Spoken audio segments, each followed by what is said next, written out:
শাপলা চত্বরে অনুষ্ঠিত হেফাজতে ইসলামের সমাবেশে নিহতদের মধ্যে 93 জনের নাম এবং পরিচয় প্রকাশ করেছে হেফাজতে ইসলাম। সংগঠনটি জানিয়েছে এটি একটি প্রাথমিক খসড়া তালিকা, যাচাই বাছাই শেষে এই সংখ্যা আরও বাড়তে পারে।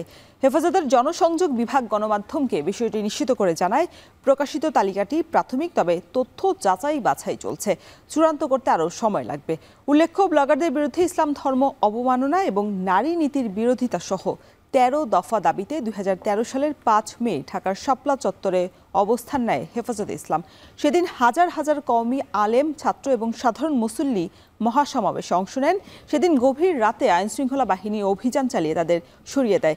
অভিযানে ব্যাপক গুলি, সাউন্ড গ্রেনেড এবং টিয়ার সেলের ব্যবহার হয়। এতে অসংখ্য মানুষ নিহত হন, যার মধ্যে 93 জনের নাম এবার প্রকাশ করা হয়েছে।